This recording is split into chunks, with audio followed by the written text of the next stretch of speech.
The 17th regular session of the Human Rights Council was held in Geneva from 30 May to 17 June in the midst of several events unfolding in the Arab world, which many call the Arab Spring.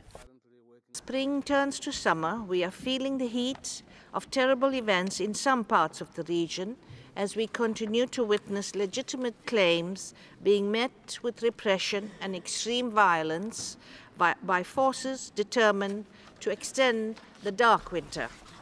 The Council considered the first report of the Commission of Inquiry into alleged human rights violations taking place in the context of the conflicts in Libya as a follow-up to the Council's 15th special session, and it held an interactive dialogue with the members of the Commission.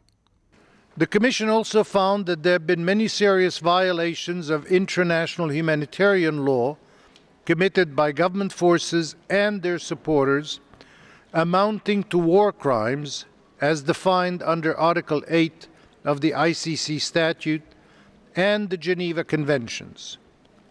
These acts fall within the meaning of war crimes. The Council also heard the High Commissioner for Human Rights, Navi Pillay, who presented her preliminary report on the situation of human rights in Syria. The government has responded with excessive violence against unarmed protesters. I'm gravely concerned about the human rights and humanitarian crises that the country is facing. As a follow-up to its special session on the human rights situation in Côte d'Ivoire, the Council held an interactive dialogue with the Commission of Inquiry on the alleged human rights violations that had taken place in that country following the elections of November 2010.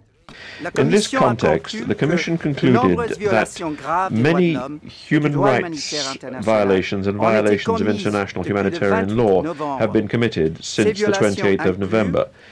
They include, inter alia, killings, summary executions, torture, rape, and the use of children by parties to the Council adopted reports on the human rights situation in 16 countries under its Universal Periodic Review. It also held interactive dialogues with the High Commissioner for Human Rights, Navi Pillay, who presented a series of reports on the activities of her office and on thematic issues. The Council held 14 interactive dialogues with special procedures mandate holders, such as the Special Rapporteur on Freedom of Expression, the Special Rapporteur on Transnational Corporations, and the Special Rapporteur on Violence Against Women. It also heard from the independent experts on Burundi and Haiti. The Council also held 4 panel discussions on the victims of terrorism, on women's rights, on intolerance, and on best practices in the fight against racism.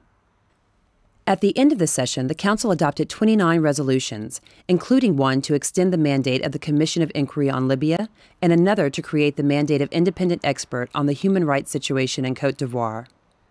It also adopted text on the human rights situation in Belarus, on the rights of migrants fleeing events in North Africa, on human rights and peaceful protest, and on the right to health. The Council also submitted to the General Assembly the draft text for the creation of a communication procedure under the Convention on the Rights of the Child. It was also at this session that the first resolution ever on human rights, sexual orientation, and gender identity was adopted.